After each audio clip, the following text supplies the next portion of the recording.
So hello guys, जय हिंद। कैसे हैं आप सब? उम्मीद करता हूं अच्छे होंगे। तो स्वागत है आप सभी का एसएससी एग्जाम हब में। तो फाइनली सभी को गुड इवनिंग। तो एक बार फिर से मैं आप सभी के साथ में उपस्थित हूं लुसेंट डिटेल सीरीज का एक नया लेक्चर क्लास लेकर के। ये हमारा लेक्चर क्लास नंबर 3 है, जिसके अंदर आज जो ये क्लास है ना, ये काफी ज्यादा इंपॉर्टेंट होने वाला है।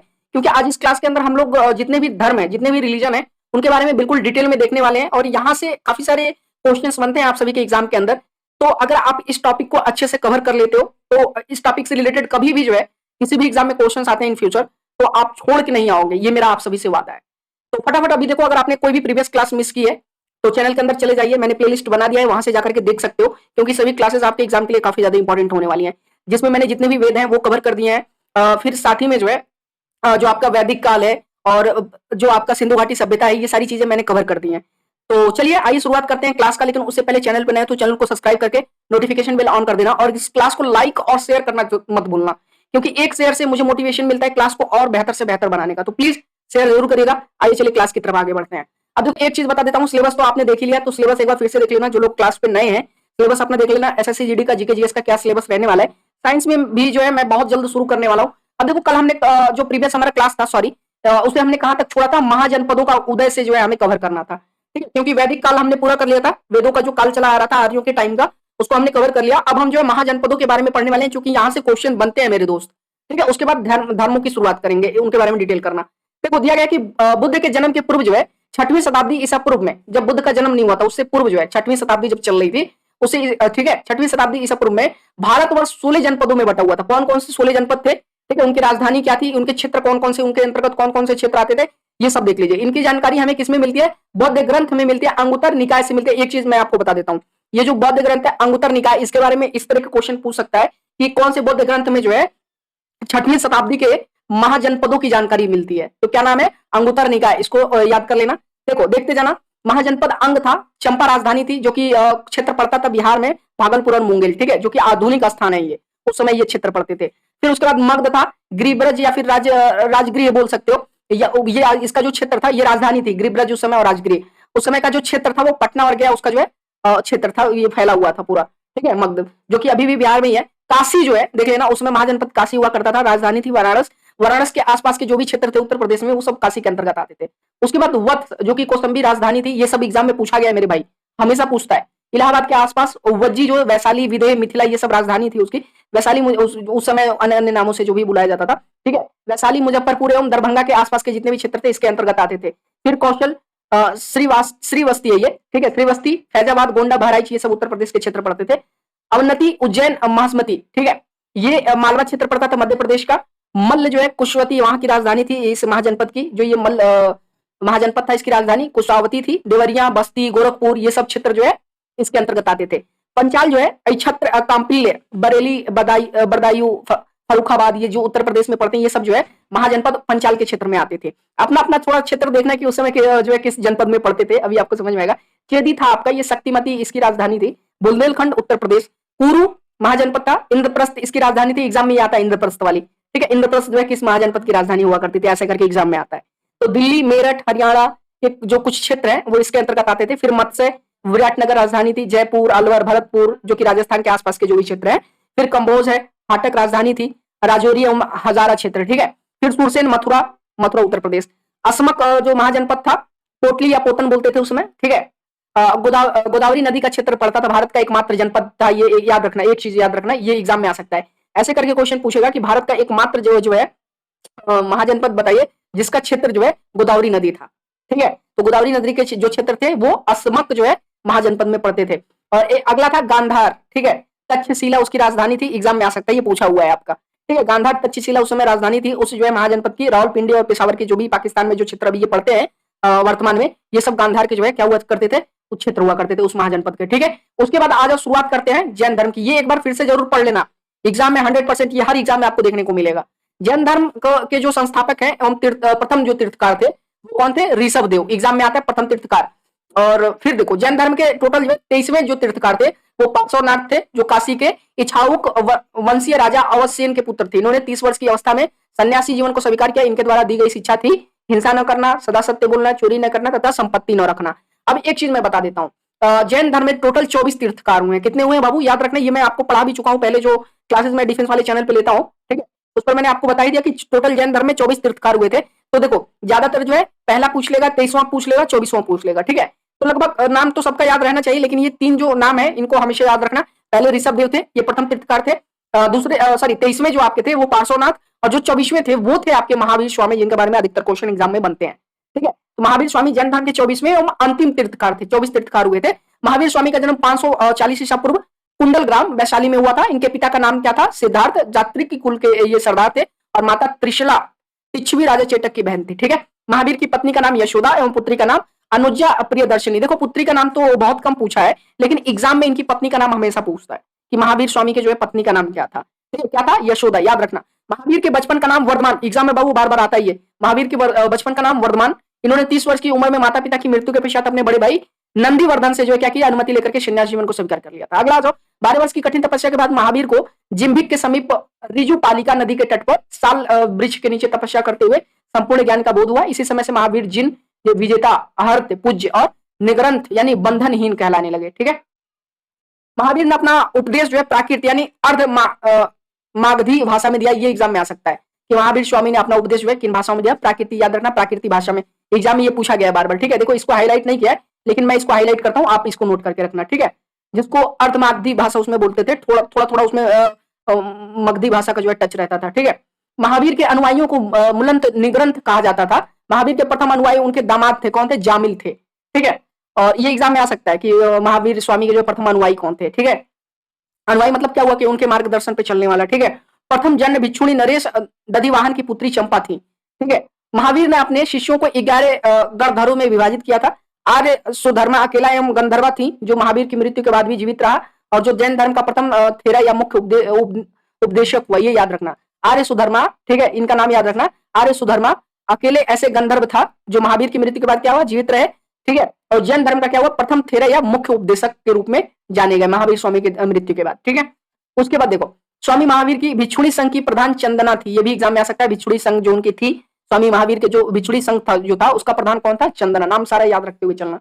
तो प्रमुख तीर्थकार देख लो, उनके कुछ जो एग्जाम में पूछा जाता है, उनके प्रतीक चिन्ह जो भी है।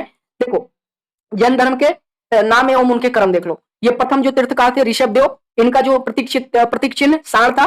जैन तीर्थकारों के नाम एवं क्रम, ठीक है। ये सारे देखो तुम पूछ रहे थे ना, पूरा नहीं दिया गया, प्रथम, द्वितीय, तृतीय, सप्तम, 16, ठीक है। जो इंपॉर्टेंट है वो सारा दिया गया। अजितनाथ द्वितीय थे, हाथी इनका प्रतीक चिन्ह था। संभव तृतीय थे, घोड़ा उनका वो था प्रतीक चिन्ह।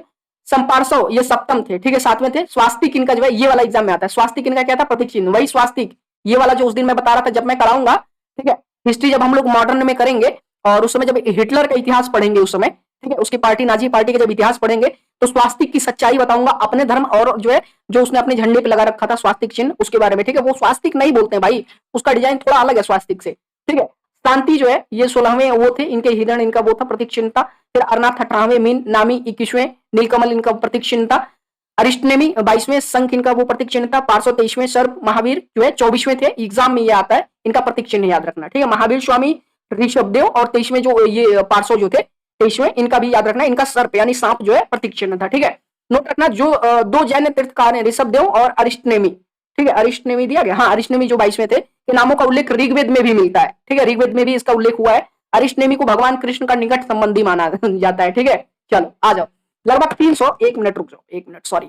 लगभग 300 ईसा पूर्व में मगध में 1200 वर्षों का भीषण अकाल पड़ा, जिसके कारण भद्रबाहु अपने शिष्यों सहित कर्नाटका चले गए, किंतु कुछ अनुयायी स्थूल भद्र के साथ मगध में ही रुक गए। भद्रबाहु के वापस लौटने पर मगध के साधुओं को से उनका गहरा मतभेद हो गया, जिसके परिणाम स्वरूप जैन मत श्वेतांबर एवं दिगंबर नामक 2 संप्रदायों में बट गया था। ये चीज याद रखना। 300 ईसा पूर्व लगभग जो है 12 वर्ष का भीषण जब अकाल पड़ा था, उस समय क्या हुआ मगध में, जिसके कारण भद्रबाहु अपने शिष्यों सहित जो है कर्नाटक गए। भद्रबाहु 1 मिनट रुको, चलो इसमें नहीं दिया गया, ठीक है।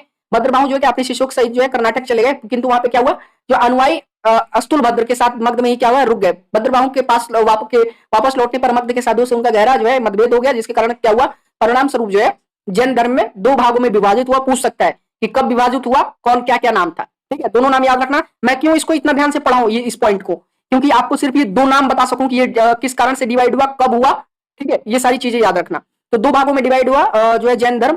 पहला था, पहले जो मत वाले थे वो थे श्वेतांबर। देखो बौद्ध धर्म भी मैंने बताया था कि 2 भाग में, बुद्ध भगवान के मरने के बाद 2 भाग में जो है बौद्ध धर्म डिवाइड हो गया था, वैसे ही इनका भी याद रखना, ठीक है। तो पहला जो ये था आपका जो मत था, जैन धर्म को मानने वाले एक श्वेतांबर थे और दूसरे दिगंबर थे, ठीक है। दो संप्रदायों में बट गया। स्थूलभद्र के शिष्य श्वेतांबर थे, ठीक है, एवं भद्रबाहु के शिष्य जो है दिगंबर यानी नग्न रहने वाले थे। तो जैसे ये देखो ये भी पूछ सकता है कि श्वेतांबर जो थे ये श्वेत, देखो श्वेत शब्द से बना है ना, तो ये क्या करते थे, श्वेत वस्त्र धारण करते थे, सफेद वस्त्र धारण करते थे। जबकि जो भद्रबाहु के जो शिष्य थे, ठीक है, वो क्या, वो नग्न रहते थे, ठीक है, नग्न रहने वाले थे, कपड़े वगैरह नहीं पहनते थे। चलो उसके बाद जैन संगति देख लो, ये इंपॉर्टेंट है, ये एग्जाम में आता है। जैन धर्म में दो संगतियां जो है वो जानी गई हैं, और इन दोनों का जो है वर्ष देख लो और स्थल देख लो कहां कहां हुआ था। प्रथम जो जैन संगति हुई थी 300 ईसा पूर्व हुई पाटलिपुत्र में, ठीक है। अध्यक्ष कौन था, स्थूलभद्र। द्वितीय संगति 512 ईसा पूर्व बल्लभी जो है स्थल गुजरात में हुआ था, और क्षमा स्वर्ण जो है अध्यक्ष थे उस समय। चलो इस जो है संगति के। अब जैन धर्म के त्रिरत्न देख लो, कौन से तीन दर्शन इसमें त्रिरत्न बोला जाता है जैन धर्म का। सम्यक दर्शन, सम्यक ज्ञान और सम्यक आचरण, इन तीनों का नाम याद रखना। कोई भी पूछ सकता है कि इनमें से जो है कौन सा जैन धर्म में से इनमें से कौन सा जो है जैन धर्म के तीन त्रिरत्नों में से एक है, ऐसे करके एग्जाम में आ सकता है, ठीक है। सम्यक दर्शन, सम्यक ज्ञान और सम्यक आचरण। एक चीज मैं बता देता हूँ, एसएससी की तैयारी कर रहे हो तो करंट अफेयर्स की भी जो है जो लिस्ट है वो काफी ज्यादा आते हैं करंट अफेयर्स के क्वेश्चन। तो करंट अफेयर्स भी देखो 20 दिन के अंदर अंदर मैं आपका ये कंप्लीट करा दूंगा डिटेल लूसेंट का, घबराने की जरूरत नहीं है, मेरी जिम्मेदारी है, मैं कराऊंगा। 2-4 दिन का और आपका ये एंशिएंट हिस्ट्री रह गया है। उसके बाद सीधे हम लोग कहाँ कूदेंगे, सीधे हम लोग कूदेंगे मेंडल हिस्ट्री, और मेडल के बाद जो है फिर क्या करेंगे, धीरे धीरे जो है मैं सारा करा दूंगा, आपको घबराना नहीं है बस, ठीक है। चलो अब अगला जो है त्रिरत्न के अनुशीलन में निम्न 5 महापर्वों का पालन अनिवार्य है। कौन कौन से, ये जो त्रिरत्न जो है आपके तीनों रत्न, इसमें जो है 5 महाव्रत जो होते हैं, ठीक है, इनका पालन अनिवार्य होता है। पहला अहिंसा, ठीक है, मतलब झूठ नहीं, हिंसा नहीं करना है। सत्यवचन, अस्तेय, अपरिग्रह और ब्रह्मचार्य, ठीक है, ब्रह्मचार्य जीवन रहना चाहिए। चलो जैन धर्म के 4 वर्ण देख लो कौन कौन से, शिक्षा, अन्न, चिकित्सा और आवास। ये एग्जाम में आया हुआ है, पूछा गया है, ठीक है, के सिद्धांत पे इसे लोकप्रिय बनाने में मदद की है, ठीक है। जैन धर्म में ईश्वर की मान्यता बिल्कुल नहीं है। जैन धर्म में आत्मा की मान्यता है, हाँ। देखो बौद्ध धर्म में भी शायद जो है आत्मा की मान्यता नहीं है। बौद्ध धर्म में आत्मा की मान्यता शायद है, लेकिन जो है इस्लाम धर्म में नहीं है। लेकिन इसमें भी देख लेना, जैन धर्म में आत्मा की मान्यता है कि आत्मा पुनर्जीवन, पुनर्जन्म वगैरह को लेकर के ये लोग मानते हैं, ठीक है। महावीर पुनर्जन्म एवं कर्मवाद में विश्वास करते थे, देखे वही चीज मैं कह रहा हूँ, ठीक है। तो एग्जाम में पूछ सकता है ये चीजें। जैन धर्म के सप्तभंगी ज्ञान के अन्य नाम स्यादवाद और अनेकांतवाद है। जैन धर्म ने अपने आध्यात्मिक विचारों का साख्य दर्शन से ग्रहण किया। ये भी एग्जाम में पूछ सकता है कि जैन धर्म अपने आध्यात्मिक विचारों को कहां से जो है ग्रहण लिया गया है, तो साख्य दर्शन से लिया गया है। साख्य दर्शन याद करो, पीछे मैंने कराया था, दर्शन कितने थे, ठीक है, वो सारी चीजें मैंने करा दी है, बताने की जरूरत नहीं है। योग दर्शन, साख्य दर्शन मैंने कराया था, शायद जो साख्य दर्शन है वो सबसे पुराना दर्शन था, ऐसे करके कुछ मैंने कराया था ना, याद करो, ठीक है। जैन धर्म मानने वाले कुछ राजा कौन कौन से थे, इनका नाम याद रखना। उदयन, वंद राजा, चंद्रगुप्त मौर्य, कलिंग नरेश खारवेल, राष्ट्रकूट राजा अमोदवर्ष और चंदेल शासक। चलो मैसूर के गंगवंश के मंत्री चामुंड के प्रोत्साहन से कर्नाटक के रमणबेलगोला में 10वीं शताब्दी के मध्य भाग में विशाल बाहुबली की मूर्ति, गोमेतेश्वर की मूर्ति का निर्माण किया गया। गोमेतेश्वर की प्रतिमा कायोत्सर्ग मुद्रा में है। महावीर तपस्या की इस मुद्रा में वो अपनी चारों ओर के वातावरण से अनभिज्ञ हैं। उनके पैरों में सांप लपेटे हुए तथा चींटियों ने मिट्टी के घरोदे बनाए हुए हैं। ये मूर्ति 1800 मीटर ऊंची है एवं एक ही चट्टान को काट कर बनाई गई। ये एग्जाम में आ सकता है ये, ठीक है। मूर्ति का नाम देख लो, ठीक है, गोमतेश्वर की मूर्ति पूछ सकता है, ठीक है। गोमतेश्वर की मूर्ति कहां पे है, मैसूर के गंगवंश के मंत्री चाणक्य के प्रोत्साहन से कर्नाटका के जो है स्वर्ण बेलगोला में ये 10वीं शताब्दी में मध्य भाग में विशाल बाहुबली की मूर्ति जो है ये बनाया गया था, ठीक है। बाहुबली की मूर्ति गोमतेश्वर बनाया गया था। और ये भी पूछ सकते हैं कि ये जो गोमतेश्वर की जो प्रतिमा है ये किस मुद्रा में है, तो मुद्रा भी याद रखना, ठीक है, कार्योत्संग, ठीक है, कार्योत्सर्ग। चलो और ये उसकी ऊंचाई वगैरह तो अगर पूछता है तो याद रखना, वैसे पूछता नहीं है, 18 मीटर ऊंची है। नेक्स्ट आ जाओ। अब अगला है खजुराहो में जैन मंदिरों का निर्माण चंदेल। ये एग्जाम में आता है ना, मैंने करवाया हुआ एग्जाम में कितनी बार पूछा गया कि खजुराहो का जो वो है, ठीक है, जैन मंदिर जो है उसका निर्माण किसने करवाया था। पहली बात तो खजुराहो में जो मंदिर है वो जैन धर्म का है, खजुराहो मंदिर, ठीक है। इसका निर्माण किसने करवाया था, चंदेल वंश ने करवाया था, चंदेल शासकों ने करवाया था, ठीक है। चलो मर्तोश्वर युग में मथुरा जैन धर्म का प्रसिद्ध केंद्र था, ठीक है। मर्तोश्वर युग में मौर्यों के टाइम में, ठीक है, मथुरा जो है जैन धर्म का क्या था, प्रसिद्ध केंद्र था। मथुरा कला का संबंध जैन धर्म से है, ठीक है। अगला दिया गया जैन तीर्थकारों की जीवनी भद्रबाहु द्वारा रचित कल्प सूत्र। ये चीज याद रखना कि जैन तीर्थकारों की जीवनी जो है किसमें लिखी गई है, तो किसने लिखा है, भद्रबाहु ने लिखा था, ठीक है। ये रचित की गई है कल्पसूत्र, उसमें सारी जीवनी जो है जितने भी तीर्थकार हुए हैं, ठीक है, जैन धर्म के, उसमें लिखा गया।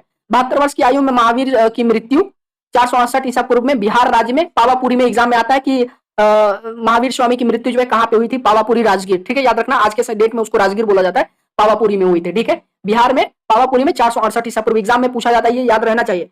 अब मल्ल राजा सृष्टिपाल के राज प्रसाद में महावीर स्वामी के जो है निर्वाण प्राप्त हुआ, ये चीज चलो ठीक है, ये नहीं आएगा। आगे देख लो, बौद्ध धर्म से संबंधित कुछ इंपॉर्टेंट साक्ष्य देखते हैं। क्या दिया गया बौद्ध धर्म से संबंधित क्या डिटेल दिए गए हैं। बौद्ध धर्म के संस्थापक जो है गौतम बुद्ध, ये आपको पता ही है। इन्हें एशिया का ज्योति पूज्य, ये एग्जाम में पूछा गया, लाइट ऑफ एशिया किसको बोलते हैं, बुद्ध जो है बुद्ध भगवान को, ठीक है, याद रखना गौतम बुद्ध को बोला जाता है। गौतम बुद्ध का जन्म 563 ईसा पूर्व में कपिलावस्तु से लुम्बिनी में, ये शायद देखो इनका ये बर्थ डेट याद रखना, एग्जाम में आता है 563 ईसा पूर्व कपिलवस्तु के लुम्बिनी में नामक स्थान पे हुआ था। फिर इनके पिता सुद्धोधन साक्यगण, इनके पिता का नाम भी याद रखना, सुद्धोधन साक्यगण के मुखिया थे। इनकी माता का नाम क्या था, माया देवी, इनका भी एग्जाम में पूछता है नाम। माया देवी की मृत्यु इनके जन्म के 7वें दिन ही हो गई थी। इनका लालन पालन सौतेली माँ, इनका सौतेली माँ का भी नाम याद रखना, ठीक है, प्रजापति गौतमी ने किया था। इनके बचपन का नाम क्या था, सिद्धार्थ, ये तो सबको पता है। गौतम बुद्ध का विवाह 16 वर्ष की आयु में हुआ, ठीक है। इनकी बीवी का याद, इनकी जो है पत्नी जो है उनका नाम याद रखना है, यशोधरा के साथ हुआ था, ठीक है। इनके पुत्र का नाम क्या था, राहुल था, ये भी पूछता है। सिद्धार्थ जब कपिलवस्तु की सर पर निकले तो उन्हें निम्न 4 दृश्यों की क्रम से देखा, बूढ़ा व्यक्ति, एक बीमार व्यक्ति, सर्व एवं एक सन्यासी। अच्छा, ये तो इंटर में जो है जो वो एक चैप्टर है लाइट ऑफ एशिया करके, ठीक है। यूपी बोर्ड अगर आपने पढ़ा होगा, यूपी बोर्ड के अगर कैंडिडेट अगर ये क्लास देख रहे हैं तो उनको लाइट ऑफ एशिया उन्होंने जरूर पढ़ा होगा, ठीक है। और उसमें ये जब ये लोग जो है कपिल वस्तु की जो है जब ये सैर पे निकले थे सिद्धार्थ, ठीक है, तो वो कहानी पूरी दी गई है, ठीक है। तो वो कहानी एक बार जरूर पढ़िएगा, अगर आपने लाइट ऑफ एशिया नहीं पढ़ा है तो जरूर पढ़ना। लेकिन एग्जाम में पूछता है लाइट ऑफ एशिया किसको कहते हैं, याद रहना चाहिए, गौतम बुद्ध को, ठीक है। चलो अगला देखो, कह रहा कि सांसारिक समस्याओं से व्यथित होकर सिद्धार्थ ने क्या 29 वर्ष के, देखो 16 वर्ष की उम्र में जो है इन्होंने क्या किया, शादी, इनकी विवाह हुआ था इनका।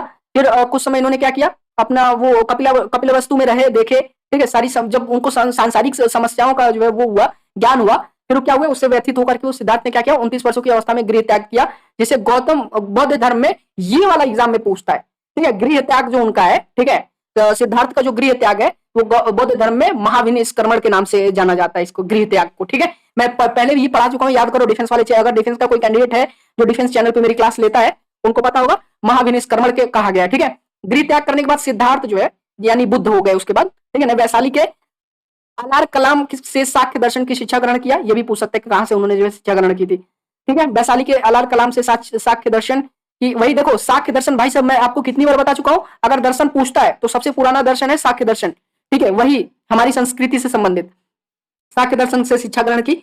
अलार कलाम सिद्धार्थ के प्रथम गुरु हुए, ये इनके गुरु थे, ठीक है, याद रखना। अलार कलाम अगर पूछता है कि इनके प्रथम गुरु कौन थे, ठीक है, गौतम बुद्ध के अलार कलाम इनका नाम था। सिद्धार्थ के प्रथम गुरु हुए जिससे उन्हें शून्य का ज्ञान भी प्राप्त हुआ था, ठीक है, ये चीज याद रखना। चलो, अलार कलाम के बाद सिद्धार्थ ने राजगीर के रुद्र कलाम पुत्र से शिक्षा ग्रहण की, ये इनके दूसरे गुरु थे, ठीक है। शिक्षा प्राप्त की जिससे उन्होंने योग का ज्ञान, योग दर्शन, वही याद करो, योग का ज्ञान प्राप्त किया था। अगर पूछता है साक्य दर्शन उन्होंने अलार कलाम से प्राप्त किया, और योग दर्शन पूछता है तो कौन थे, इनके दूसरे गुरु रुद्र कलाम पुत्र जो है उन्होंने उनसे प्राप्त किया था। पूर्व वेला में सिद्धार्थ का कौंडिन्य, वेप्पा, भादिया, महानामा एवं असागी नामक 5 साधक मिले थे, ये हटाओ, ठीक है। बिना अन्न जल ग्रहण किए 6 वर्ष की कठिन तपस्या के बाद 35 वर्ष की आयु में बैसाख की पूर्णिमा की रात निरंजना, जिसको फागुन बोलते हैं, नदी के किनारे निरंजन, सॉरी इस समय फल्गु नदी हो गई, फागुन में कह रहा हूँ, फल्गु नदी हो गई है, नदी के किनारे पीपल वृक्ष के नीचे सिद्धार्थ को ज्ञान प्राप्त हुआ था, ठीक है। कितना, बिना अल जल ग्रहण किए, अन्न जल जो है ग्रहण किए, 6 वर्ष लगातार उन्होंने क्या किया, कठिन तपस्या की।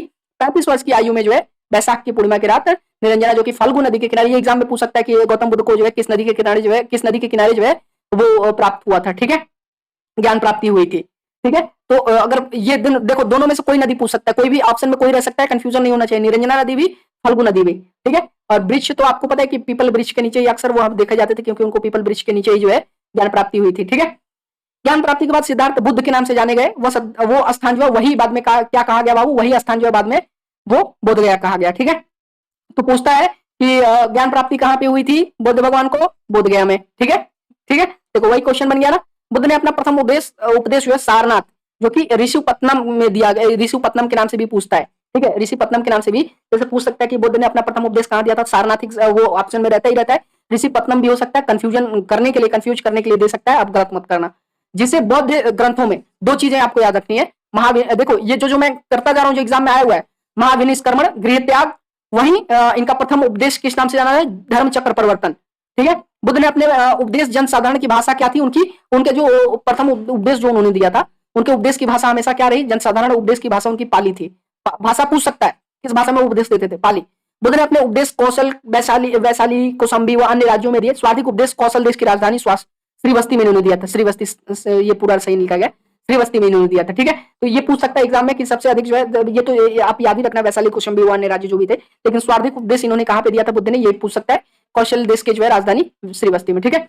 चलो अगला है, इनके प्रमुख अनुयायी कौन थे, शासक थे बिंबिसार, प्रसेनजति, ठीक है, सॉरी प्रसेनजीत व उदयन, ठीक है। बुद्ध की मृत्यु 80 वर्ष की अवस्था में हुई 483 ईसा पूर्व में कुशीनगर, जो कि हमारा वो डिस्ट्रिक्ट पड़ता है, ठीक है, जहां से हम निवासी हैं, जो हमारा होम टाउन जो है वो कुशीनगर का ही है, ठीक है। तो कुशीनगर देवरिया उत्तर प्रदेश में इनका क्या हुआ, 80 वर्ष की उम्र में जो है इनका वो हुआ था, निधन हुआ था। चुंदन द्वारा अर्पित भोजन करने के बाद हो गई थी, ऐसा कुछ इन लोग कहते थे कि जो है गलत भोजन उनको जो है दिया गया था, ठीक है, गौतम बुद्ध को। अब इसके बारे में कुछ पता नहीं है, लेकिन इसको जो ये इनकी मृत्यु है, ठीक है, जैसे गृह त्याग हो गया, फिर इनकी मृत्यु हो गई, फिर उपदेश, ये 3 चीजें, महाविनिष्क्रमण, धर्म चक्र परिवर्तन और महापरिनिर्वाण, ये तीनों याद रखना, तीनों के तीनों एग्जाम में पूछे जाते हैं। गलत करोगे एग्जाम में, अगर नहीं याद रहेगा तो गलत करोगे नंबर कटेगा, ठीक है, तीनों। चलो, मल्लों ने अत्यंत सम्मान पूर्वक बुद्ध का अंत्येष्टि संस्कार जो है किया था। चलो नेक्स्ट आ जाओ। दिया है, अद्भुत भारत लेखक एल बासम के अनुसार 49 दिनों की तपस्या के बाद बुद्ध को ज्ञान की प्राप्ति हुई थी, और यहाँ पे दिया गया कि 6 वर्ष के बाद, ठीक है, ऐसा कुछ देखो। चलो नेक्स्ट आ जाओ। एक दिया गया एक अनुसूति के अनुसार मृत्यु के बाद बुद्ध के शरीर के अवशेषों को 8 भागों में बांटकर उन पर 8 स्तूपों का निर्माण कराया गया। सभी स्तूपों का भी नाम बताया जाएगा, सभी याद रखना, ठीक है। चलो, बुद्ध के जन्म एवं मृत्यु तिथि को चीनी परंपरा में क्या बोलते हैं, कैंटोन अभिलेख के आधार पर निश्चित किया गया, ये भी याद रखना। बुद्ध के बारे में हमें, बौद्ध धर्म के बारे में हमें विशद ज्ञान त्रिपिटक से मिलता है, त्रिपिटक से ही मिलता है, जो कि विनय पिटक, सूत्र पिटक व अभिगम पिटक से प्राप्त हुआ है। तीनों पिटकों की भाषा क्या है, पाली है, थिरवाद मत की पाली, त्रिपिटक सबसे पुरानी है, याद रखना। कि बुद्ध धर्म का सबसे, अगर जो है वो पूछता है, ठीक है, ग्रंथ, सबसे पुराना ग्रंथ अगर पूछता है बुद्ध धर्म का, त्रिपिटक है, याद रहना चाहिए, बार बार एग्जाम में पूछता है। सबसे पुराना ग्रंथ बुद्ध धर्म का त्रिपिटक। चलो, सूत्र पिटक, ये तीनों का लेकिन नाम याद रखना, तीनों में से किसी का भी नाम पूछ सकता है, विनय पिटक, ठीक है, सूत्र पिटक व अधिगम पिटक, ये तीनों इसके अंतर्गत आते हैं, ठीक है। आगे दिया गया है कि सूत्र पिटक में बुद्ध के धार्मिक सिद्धांतों को समाप्त के रूप में संकलित किया गया है। विनय पिटक के संग में संघ के भिक्षु एवं भिक्षुणी के लिए बनाए गए नियमों का संग्रह किया गया है, और इसमें संघ के अनुसार ये तोड़ने पर किए जाने वाले प्रायश्चितों की सूची भी दी गई है। अभिगम पिटक में, सूत्र पिटक में वर्णित सिद्धांतों को सुव्यवस्थित अनुशीलन के लिए आवश्यक सूचियों का सारांश तथा प्रश्नोत्तर समावेश किया गया है, ठीक है। पाली त्रिपिटकों की पहली शताब्दी ईसा पूर्व में श्रीलंका के शासक वतगामिनी की देखरेख में पहली बार लिपिबद्ध किया गया था, ठीक है, याद रखना ये, ठीक है। अगला सूत्र पिटक के 5 निकाय कौन कौन से हैं, देखो, दिद्ध, मध्यम, संयुक्त, अंगुर, खुद्रक, ठीक है। बुद्ध के पूर्व जन्मों से जुड़ी जातक कथाएं खुद्रक निकाय की 15 पुस्तकों में से एक है। खुद्रक निकाय में धम्मपद, नैतिक उपदेशों का पदार्थक संकलन, थेरगाथा बुद्ध भिक्षुओं का गीत और थेरीगाथा बुद्ध भिक्षुणियों की गीत, ठीक है, एक बार इसको देख लेना, याद रहेगा। बौद्ध धर्म मूलतः अनिश्वरवादी है, इसमें आत्मा की परिकल्पना भी नहीं है, मतलब ईश्वर को मानने वाले ये लोग नहीं थे, इसमें जो आत्मा की परिकल्पना भी नहीं है, मतलब उसके बारे में जो है कोई कल्पना नहीं की गई है। लेकिन बौद्ध धर्म में पुनर्जन्म की मान्यता है, जो लोग आत्मा नहीं मानते थे, कोई परिकल्पना नहीं थी आत्मा की, ठीक है, लेकिन फिर भी क्या है, बौद्ध धर्म में पुनर्जन्म की मान्यता थी।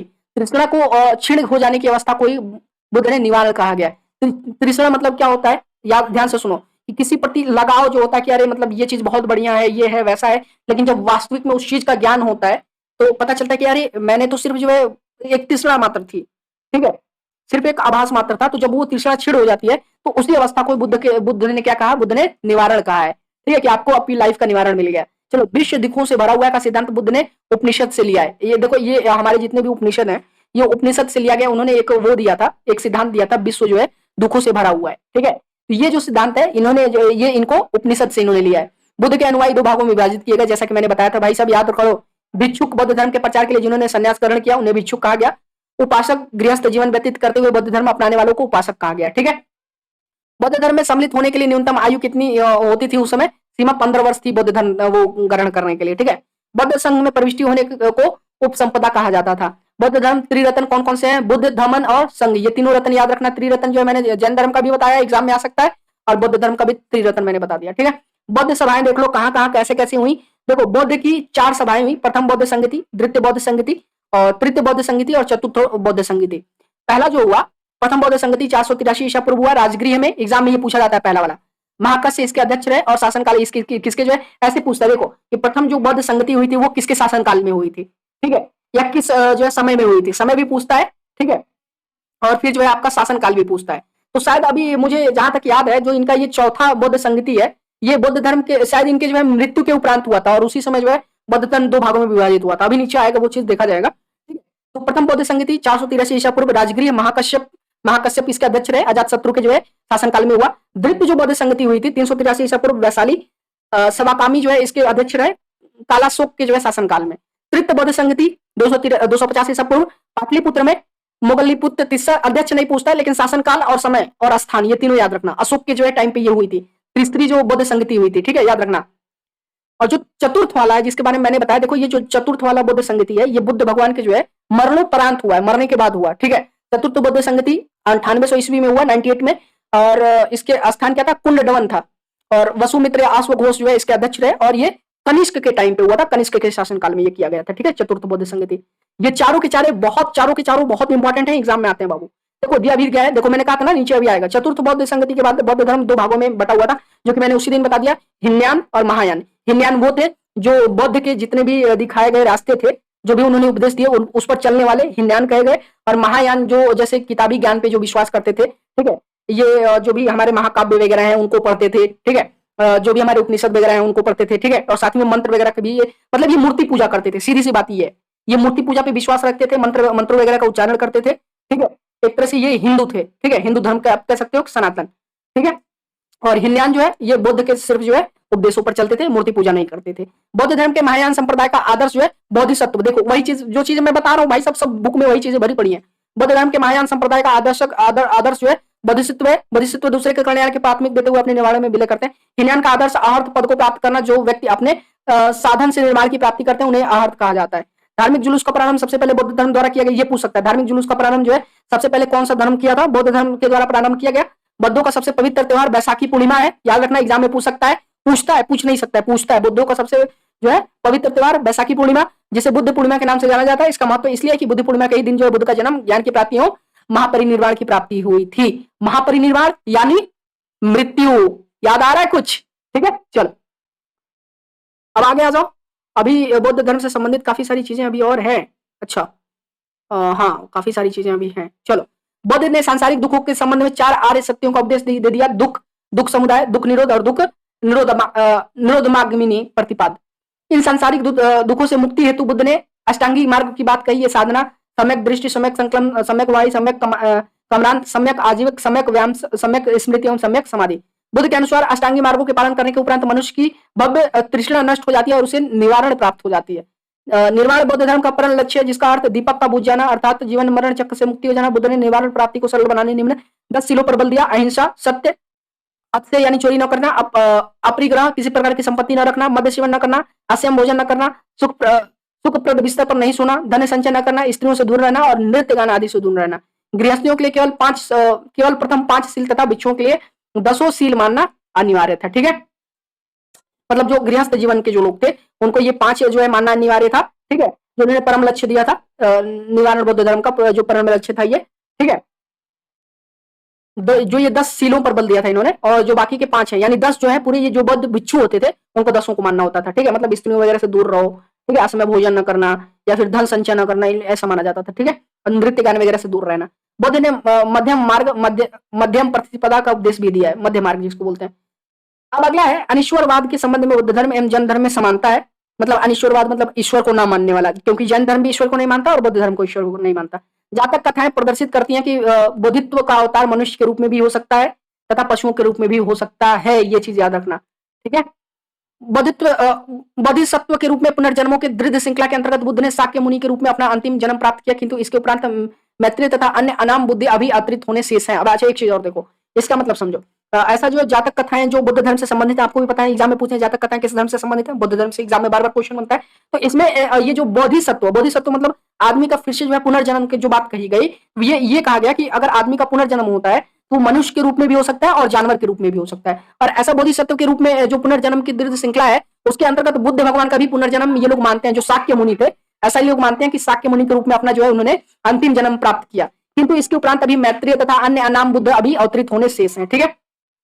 स्वार्थिक बुद्ध मूर्तियों का निर्माण गांधार शैली के अंतर्गत किया गया, लेकिन बुद्ध की प्रथम मूर्ति संवत और मथुरा कला के अंतर्गत बनाई गई थी, ये चीज याद रखना, ठीक है। कि अगर पूछता कि बुद्ध भगवान की जो प्रथम मूर्ति थी वो किस कला के अंतर्गत बनाई गई, मथुरा कला के अंतर्गत, ठीक है। लेकिन ऐसा स्वार्थिक जो मूर्तियां हैं वो पूछता अगर, तो ये पूछता कि स्वार्थिक बुद्ध मूर्तियां किस कला के अंतर्गत जो है किस शैली के अंतर्गत बनाई गई है, तो गांधार शैली के उनका निर्माण हुआ है। अब तिब्बत, भूटान एवं पड़ोसी देशों में बौद्ध धर्म का प्रचार पदम संबंध गुरु रिनपाच ने किया। इनका संबंध बौद्ध धर्म के ब्रजयान शाखा से था। इनकी 123 फुट ऊंची मूर्ति हिमाचल प्रदेश रिवालसर झील में है। भारत में उपासना की जाने वाली प्रथम मूर्ति संवत बुद्ध की थी, ठीक है। उपासना मतलब पूजा की जाने वाली, ठीक है। मतलब भारत के अंदर ऐसा माना जाता है कि भारत के अंदर जो है पूजा की जाने वाली जो प्रथम मूर्ति थी वो किसकी थी? बुद्ध की थी। ठीक है, संभावना है, संभवत है। अब भारत के महत्वपूर्ण बौद्ध मठ देख लो जो एग्जाम में पूछे जाते हैं। टाबू मठ, तबो स्थान देख लेना इनका, और राज्य और केंद्र शासित प्रदेश। टाबू मठ, तबो गांव जो कि स्पीति घाटी में, हिमाचल प्रदेश। नामग्याल मठ धर्मशाला हिमाचल प्रदेश, ये पूछता है धर्मशाला वाला। हेमिस मठ लद्दाख जम्मू कश्मीर, ठीक से मठ लद्दाख जम्मू कश्मीर। सासुर मठ लाहौल स्पीति हिमाचल प्रदेश। मिडालिंग मठ देहरादून उत्तराखंड। रूमटेक मठ गैंगटोक सिक्किम। तवांग मठ अरुणाचल प्रदेश, अरुणाचल प्रदेश। ठीक है, नाम डार्लिंग मठ मैसूर कर्नाटक। और बोधिमंठा जो बोधिमंडा जो है मठ जो है ये बोध गया बिहार में है। ठीक है, उसके बाद शैव धर्म के बारे में कुछ डिटेल देख लेते हैं। वैसे शैव धर्म से संबंधित क्वेश्चन कम बनते हैं। देखो, भगवान शिव की पूजा करने वालों को शैव धर्म एवं शिव से संबंधित धर्म का शैव धर्म कहा गया है। ठीक है, शिव से संबंधित धर्म को, जो लोग भगवान शिव की पूजा करते हैं और शिव से संबंधित जो भी धर्म है उनको शैव धर्म कहा गया। शिवलिंग उपासना का प्रारंभिक पुरातत्व साक्ष्य हड़प्पा संस्कृति के अवशेषों से मिला है। मतलब जो शिवलिंग की जो उपासना है वो कहीं ना कहीं सिंधु घाटी सभ्यता में होती थी मेरे भाई, क्योंकि इसके साक्ष्य मिले हैं, जो है पुरातत्व साक्ष्य जो इसके मिले हैं हड़प्पा संस्कृति से। ऋग्वेद में शिव के लिए रुद्र नाम देवता का उल्लेख किया गया है। ऋग्वेद में याद रखना है, ऋग्वेद में अगर पूछता है किस देवता के लिए रुद्र नामक जो है शब्द का इस्तेमाल किया गया, उल्लेख किया गया है, तो वो शिव के लिए। अथर्ववेद में भी शिव को भव, सब, पशुपति और भूपति कहा गया। ये सब पूछ सकता है कि पशुपति, भूपति ये सब किसके नाम है, भव किसके नाम है, ये सब शिव के नाम है। ठीक है, लिंग पूजा का पहला स्पष्ट वर्णन जो है मत्स्य पुराण में मिलता है। ये भी एग्जाम में पूछ सकता है। देखो कितने इंपॉर्टेंट जो है छोटे छोटे पॉइंट्स दिए गए। महाभारत के अनुशासन पर्व से भी जो है लिंग पूजा का वर्णन मिलता है। रुद्र की पत्नी के रूप में पार्वती का नाम जो है तैत्तिरीय आरण्यक में मिलता है। तैत्तिरीय आरण्यक में जो है ये इनके बारे में दिया गया है कि रुद्र की पत्नी जो है यानी शिव की पत्नी जो है पार्वती थी। नेक्स्ट आ जाओ, शिव की पत्नी की सौम्य रूप से पद्म, पार्वती, उमा, गौरी एवं भैरवी।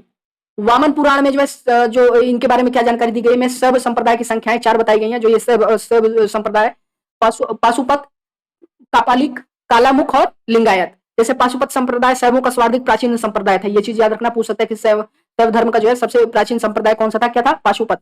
इसके संस्थापक लकुलिश थे, जिन्हें भगवान शिव के 18वें अवतार में एक माना जाता है। पाशुपत संप्रदाय के अनुयायियों को पंचात्रिक कहा गया। इस मत का प्रमुख सैद्धांतिक ग्रंथ पाशुपत सूत्र है। श्रीकर पंडित एक विख्यात पाशुपत आचार्य थे।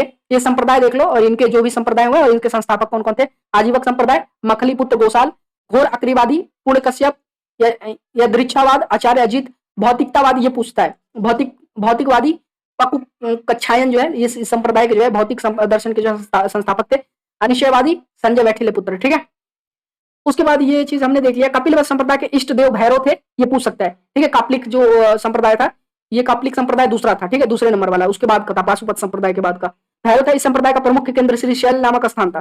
कालामुख संप्रदाय के अनुयायियों को कालामुख ये तीसरा था। ठीक है, कालामुख संप्रदाय के अनुयायियों को शिव पुराण में महाव्रतधर कहा गया है। इस संप्रदाय के लोग नर कपाल में ही भोजन, जल तथा सुरापन करते हैं और साथ ही में अपने शरीर पर चिता की भस्म मलते हैं। लिंगायत संप्रदाय दक्षिण में प्रचलित था। इन्हें जंगम भी कहा जाता था। इस संप्रदाय के लोग शिवलिंग की उपासना करते थे। अगर पूछता है कि किस जो है संप्रदाय के, शैव धर्म के किस संप्रदाय के लोग जो है शिवलिंग की उपासना करते थे, तो लिंगायत जो है संप्रदाय के। ठीक है, याद रखना। और कहाँ प्रचलित था? दक्षिण में, दक्षिण भारत में। शून्य संप्रदाय लिंगायतों का मुख्य धार्मिक ग्रंथ था। ये भी पूछ सकता है कि लिंगायत जो ये संप्रदाय था, ठीक है, शिव धर्म का, इनका मुख्य धार्मिक ग्रंथ क्या था? शून्य संपादन। चलो, बश्व पुराण में लिंगायत संप्रदाय के प्रवर्तक अल्लाह प्रभु तथा उनके शिष्य बासों को बताया गया। इस संप्रदाय को वीरशिव संप्रदाय भी कहा गया है। ये चीज देख लेना, नोट पढ़ लेना, इनके बारे में ज्यादा कुछ, इस धर्म के बारे में ज्यादा कुछ पूछता नहीं है। हाँ, 10वीं शताब्दी में मत्स्येंद्रनाथ ने जो है नाथ संप्रदाय की स्थापना की थी। ये पूछ सकता है। ठीक है, हाँ, ये गोरखनाथ से संबंधित है ना, एग्जाम में आता है, गोरखनाथ से संबंधित है। इसको देख लेते हैं, इस पॉइंट को।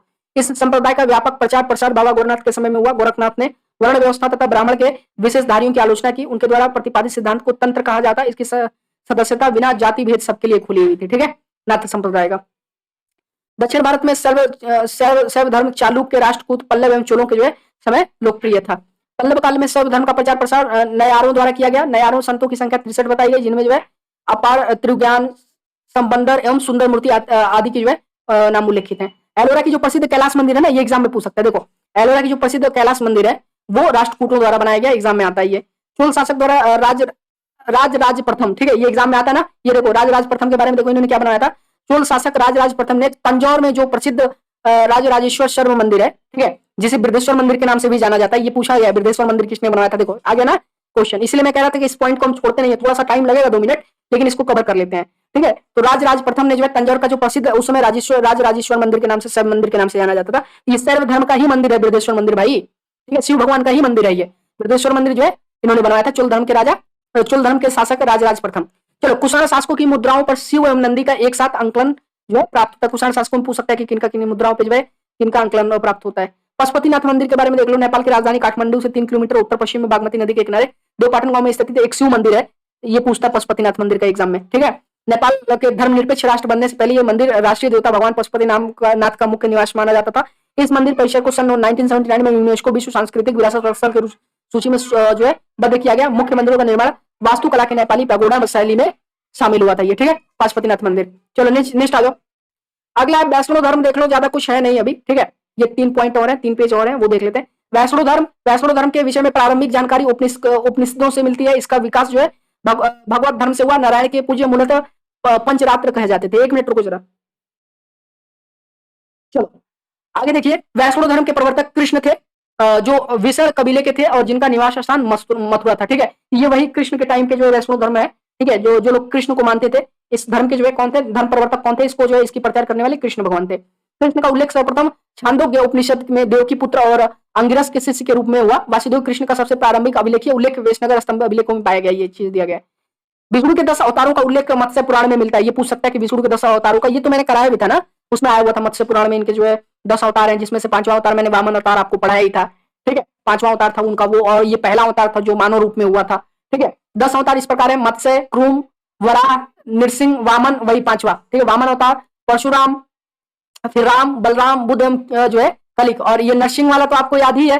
नरसिंह के बाद ही ये वामन अवतार लिए थे, चूंकि मैंने आपको बताया था कि बलि जो था, ठीक है, जो असुरों का जो वो था शासक बलि जो था, वो जो भक्त प्रहलाद थे उसको वो पोता था उनका, ठीक है।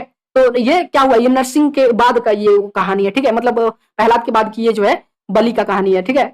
चलो आगे का दिया है परशुराम। गुप्त काल में विष्णु का वराह अवतार सर्वाधिक प्रसिद्ध था, ठीक है। गुप्त काल में विष्णु का भी जो है वो ये अवतार प्रसिद्ध था। कौन सा अवतार था, वराह अवतार, ये चीज याद रखना, ये दूसरा वाला। चलो, वैष्णव धर्म में ईश्वर को प्राप्त करने के लिए स्वार्थिक महत्व भक्ति को दिया गया कि ज्यादा से ज्यादा भक्ति को तो ईश्वर को प्राप्त हो गए। भगवान विष्णु के सुदर्शन चक्र को 6 तिल्लियां, ये भी एग्जाम में आ सकता है कि भगवान विष्णु जो सुदर्शन चक्र भगवान विष्णु के आप हाथों में देखते हो उंगलियों में, उसमें कितनी तिल्लियां थी, 6 तिल्लियां। प्रमुख संप्रदाय देख लो, उनका मत और आचार्य देख लो। वैष्णव संप्रदाय एग्जाम में पूछता है, ठीक है। मत उनका क्या था, विशिष्ट द्वैत, और इनके आचार्य कौन थे, रामानुज, ठीक है, एग्जाम में पूछा गया है। ब्रह्म संप्रदाय, ये मत नहीं पूछता है, इनका बस आचार्य देखते जाओ, ठीक है। आप देख लेना, चूंकि आप पढ़ रहे हो ना, हमेशा आपको याद रहनी चाहिए। अपना एंशिएंट हिस्ट्री देख रहे हो तो दत्त, इसका इनका मत था। आनंद तृत, रुद्र जो संप्रदाय था, एग्जाम में ये भी पूछा गया। ये शुद्ध दैत्य जो इनका मत था। और वल्लभाचार्य जो है इसके क्या थे, बताइए, आचार्य थे, ठीक है, याद रखना, रुद्र संप्रदाय के। और सनक संप्रदाय जो था, दैत्य जो है, ये निर्मंबाक जो है इसके आचार्य थे। चलो, प्रमुख संप्रदाय संस्थापक एवं उनके पुस्तकें देख लो। बरकरी संप्रदाय था, संस्थापक नामदेव, ठीक है, इनके पुस्तक कोई नहीं। श्री वैष्णव, ये वैष्णव धर्म वाला। रामानुज संस्थापक इसके, ठीक है, ब्रह्मसूत्र। परमार्थ रामदास, ठीक है, दासबोध। राम भक्त रामानंद, आध्यात्म प्रमाण, ठीक है। और उसके बाद जो है ये देख लेना, हाँ, अंकुर वाट का ये मंदिर पूछता है। अंकुर वाट का मंदिर जो कंबोज के राजा सूर्यवर्मन द्वितीय ने बनवाया था, ये एग्जाम में आता है, ठीक है। अंकुर वाट का जो मंदिर किसने बनवाया था, कंबोडिया के राजा सूर्यवर्मन ने जो बनवाया था। और कब बनवाया था, 1113 से 1150 में बनवाया था। इनका ये वो था, 1113 से 1150 के बीच में इनका वो ये रहे, ठीक है। मृत्यु और जन्म दिया गया है, जन्म और मृत्यु बनवाया था। इस मंदिर में लगभग 10.5 फीट ऊंची भगवान विष्णु की मूर्ति जो है स्थापित है। अंकुर वाट का मंदिर याद रखना किसने बनवाया था, सूर्यवर्मन, राजा सूर्यवर्मा द्वितीय ने, ठीक है। अब इस्लाम धर्म के बारे में देख लेते हैं, मतलब अब टोटल जो हमारा पॉइंट है वो सीधे इस्लाम पे शिफ्ट होने वाला है। अब इनका देख लेते हैं कि इनका जो है धर्म क्या कहता है। इनके जो है जो भी जिनको ये मानते हैं, ठीक है, हजरत मोहम्मद साहब वगैरह जो इनके संस्थापक थे। देखो, इस्लाम धर्म के संस्थापक कौन थे, हजरत मोहम्मद साहब एग्जाम में आता है। हजरत मोहम्मद साहब का जन्म 570 ईस्वी में मक्का में प्रमुख कुरैशी कबीले में हुआ। उनके पिता अब्दुल्ला और माता का नाम भी याद रखना, अमीना, एग्जाम में पूछा गया, ठीक है। चलो, उनका लालन पालन उनके चाचा अबू तालिब ने किया था। हजरत मोहम्मद साहब के 610 ईस्वी में जो है मक्का के पास हीरा नामक गुफा में ज्ञान की प्राप्ति हुई। 24 सितंबर 622 को ईस्वी को पैगंबर को मक्का से मदीना की यात्रा इस्लाम जगत में मुस्लिम सनवत, हिजरी सनवत का नाम ये याद रखना, ठीक है, कि जो ये यात्रा थी, ठीक है, मक्का से मदीना की 24 सितंबर 1962 में जो पैगंबर के द्वारा जो है मक्का से मदीना की जो यात्रा की गई, ठीक है, उस जगत में मुस्लिम सनवत चलता था, हिजरी सनवत उसको बोलते हैं, ठीक है। हिजरी सनवत उसको नाम दिया गया जो ये यात्रा थी, ठीक है, मक्का से मदीना तक की। मोहम्मद की शादी 25 वर्ष में हुई, 25 वर्ष की अवस्था में खदीजा नामक विधवा के साथ हुई थी, ठीक है, खदीजा। मोहम्मद की पुत्री का नाम फातिमा और दामाद का नाम अली।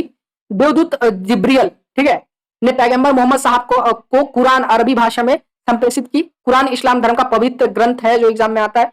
और इसने किसने वो किया था, इसको अरबी भाषा में संप्रेषित किया था, किसने किया था, क्या नाम था, देवदूत जिब्रियल। जिब्रियल नाम याद रखना है ये, ठीक है, जिब्रियल ने किया था। पैगंबर मोहम्मद साहब ने कुरान की शिक्षाओं का उपदेश दिया।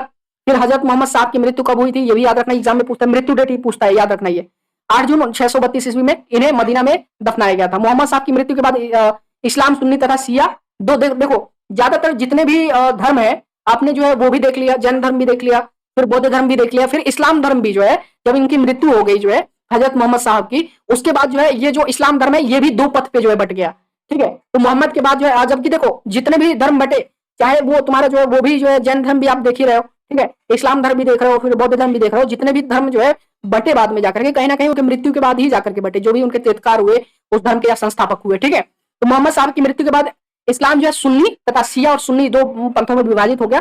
सुन्नी उन्हें कहते हैं जो सुन्ना में विश्वास करते हैं। सुन्ना मतलब पैगंबर मोहम्मद साहब के कथनों तथा कार्यों का जो है विवरण पे वो विश्वास रखते हैं, मतलब जो पैगंबर मोहम्मद साहब में जो विश्वास रखते हैं, ठीक है, वो सुन्नी होते हैं। और शिया क्या है, शिया अली की शिक्षाओं में विश्वास करते हैं तथा उन्हें मोहम्मद साहब का न्याय समस्त उत्तराधिकारी मानते हैं। अली मोहम्मद साहब के दामाद थे, ठीक है, समझ में आ गया, समझ गया ना कि शिया जो सुन्नी है वो मोहम्मद साहब को मानते थे और जो शिया है वो उनके जो दामाद थे, ठीक है, अली, जो अभी उन्होंने देखा उनकी बेटी और उनके जो दामाद का क्या नाम था, अली की जो है शिक्षाओं में विश्वास रखते हैं, ठीक है। तथा मोहम्मद साहब का न्याय समस्त उत्तराधिकारी, मतलब उनके बाद का जो है न्याय, मतलब एक तरह से सही उत्तराधिकारी उनको मानते हैं, ठीक है। अली मोहम्मद साहब के दामाद थे, ठीक है। अली के 661 ईसा में हत्या कर दी गई थी। अली के पुत्र हुसैन की हत्या 680 ईस्वी में कारबला इराक नामक स्थान पर कर दी गई थी। इन दोनों हत्याओं में शिया के निश्चित मत का जो है रूप दे दिया गया, ठीक है। ऐसा ही मतलब ये जो शिया है ये उन्हीं जो है मत को लेकर के चलते हैं। पैगंबर मोहम्मद साहब के उत्तराधिकारी खलीफा कहलाए। इस्लाम जगत में खलीफा पद 1924 ईस्वी तक रहा। 1924 में इसे तुर्की के शासन मुस्तफा कमाल पाशा ने समाप्त कर दिया। इब्न इरशाक ने सर्वप्रथम पैगंबर साहब का जीवन चरित्र लिखा। मोहम्मद साहब पैगंबर के जन्मदिन पर ईद ए मिलाद उन नबी पर पर्व मनाया जाता है, ठीक है। ये एग्जाम में आ सकता है कि मोहम्मद साहब पैगंबर के जन्मदिन पर जो है कौन सा पर्व मनाया जाता है, ईद ए मिलाद उन नबी। भारत में सर्वप्रथम इस्लाम का आगमन अरबों के जरिए हुआ, ठीक है, मतलब भारत में जो है इस्लाम धर्म कब आया था, कैसे आया था, वो अरबों के जरिए हुआ था, ठीक है। 712 ईस्वी में जो है अरबों ने सिंध जीत लिया था और सबसे पहले भारत के इसी भाग में इस्लाम का एक महत्वपूर्ण धर्म बना, ठीक है। नमाज के दौरान मुसलमान मक्का की तरफ मुंह करके खड़े होते हैं। भारत से मक्का पश्चिम की ओर पड़ता है। मक्का की ओर की दिशा में किबला कहा जाता है। छोड़ो इसको, ये वाला एग्जाम में नहीं आएगा ये वाला पॉइंट, ठीक है, लेकिन फिर भी ये जानकारी देख लेना कि उनके धर्म में कैसे क्या किया जाता है। आगे आ जाओ ईसाई धर्म, ठीक है। ईसाई धर्म देखेंगे और फिर पारसी धर्म देखेंगे और फिर मगध का जो ये उदय है ये देख लेंगे। मगध साम्राज्य का उदय, नहीं, मगध साम्राज्य का उदय जो है हाँ देख लेंगे, और सिकंदर का कल से हम लोग पढ़ेंगे, ठीक है। थोड़ा पीछे आ जाओ 1 मिनट। ईसाई धर्म देखो, ईसाई धर्म के संस्थापक ईसा मसीह है। वो प्रमुख ग्रंथ बाइबिल है, इनका प्रमुख ग्रंथ बाइबिल है और इनके धर्म संस्थापक ईसा मसीह, ठीक है। ईसा मसीह का जन्म जेरूसलेम के निकट बैथलहेम नामक स्थान पर हुआ था। ईसा के जन्म दिवस को क्रिसमस के रूप में मनाया जाता है। ईसा मसीह के माता पिता का नाम मेरी और पिता का नाम जोसेफ था। ईसा अपने जीवन के प्रथम 30 वर्ष एक बढ़ई के रूप में बैथलहेम के निकट नागरेथ यानी इजराइल में बिताया उन्होंने। ईसा मसीह के प्रथम जो शिष्य कौन कौन से थे, दोनों का नाम याद रखना, एग्जाम में आ सकता है, एंड्रूस और पीटर। ईसा मसीह को सूली पर रोमन गवर्नर ने चढ़ाया था, क्या नाम था उसका, पॉन्टियलस ने चढ़ाया था। ईसा मसीह को 33 ईस्वी में जो है सूली पर चढ़ाया गया था, ठीक है। ईसाई तृत्व में विश्वास रखते हैं। वे ईश्वर पिता, ईश्वर पुत्र, ठीक है, ईश्वर पवित्र आत्मा, ये सब इसी इन 3 चीजों में ये विश्वास रखते हैं, ठीक है। ये क्या तृत्व है इनका, जैसे देखो तृत्व मैंने भी बताया था वो उसमें ईश्वर पिता, ठीक है, ईश्वर ही पिता है, ईश्वर ही पुत्र है, ईश्वर ईशा, ठीक है, और ईश्वर पवित्र आत्मा। अगला है 12वीं शताब्दी के फ्रांस में आरंभिक भावनाओं की तुलना में अधिक ऊंचे व हल्के चर्चों का निर्माण प्रारंभ हुआ। वास्तुकला की यह शैली गोथिक नाम से जानी जाती है। इस वास्तुकला शैली में सर्वोत्कृष्ट उदाहरणों में से एक पेरिस का नार्मेड चर्च है। चलो पारसी धर्म देख लो, ये इंपॉर्टेंट है, इनसे भी क्वेश्चन पूछता है कभी कभी। पारसी धर्म के पैगंबर जरथुष्ट ईरानी थे। इनके शिक्षाओं का संकलन जिंदा अवस्था नामक ग्रंथ में है, जो पारसियों का धार्मिक ग्रंथ है, एग्जाम में पूछ सकता है। देखो ये कुछ पॉइंट मिला ना आपको। पारसी धर्म का अगर आपसे पूछता है धार्मिक ग्रंथ क्या है, जिंदा अवस्था। इनकी मूल शिक्षा का सूत्र क्या है, सद्विचार, सद्वचन तथा सद्कार्य। इनके अनुयायी एवं एक ईश्वर अहुर को मानते हैं। इनके धर्म के अनुयायियों को अग्नि पूजक भी कहा जाता है, ठीक है। अब मगध साम्राज्य, ये सारी चीजें देखो, सारी चीजें हमने जितने भी हमारे धर्म थे सब हमने कवर कर लिया। हमने अपना सनातन धर्म कवर किया, फिर उसमें जितने भी हमारे वेद थे वेदों को हमने पढ़ लिया, फिर साथ ही साथ जो है हमारा सिंधु घाटी सभ्यता हमने देख लिया, ठीक है।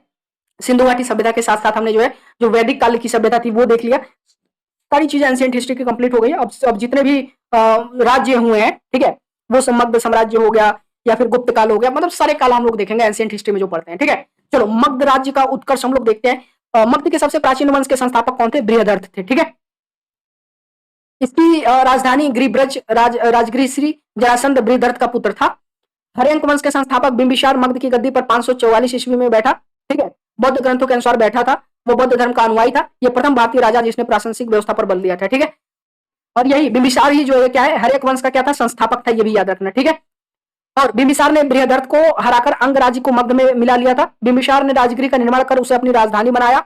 ये पूछ सकता है कि बिंबिसार के समय में जो है, ठीक है, मगध की राजधानी क्या थी, राजगृह था। ठीक है, ये पूछ सकता है एग्जाम, ये याद रखना। ठीक है, मगध की राजधानी उस समय बिंबिसार के टाइम पे क्या थी, राजगृह। बिंबिसार ने मगध पर करीब कितने साल वो राजकीय शासन किया था बाबू, 52 ईयर्स। बहुत लंबा टाइम होता है ये, लॉन्ग टाइम। महात्मा बुद्ध की सेवा में बिंबिसार ने राज्यवत जीवक को भेजा। अवंती के राजा प्रदोप जब पांडुक रोग से ग्रसित थे, उस समय भी बिंबिसार ने जीविक को उनकी सेवा श्रुता के लिए भेजा था। याद करो, चौथा बौद्ध वो हुआ था, इस बौद्ध संगति।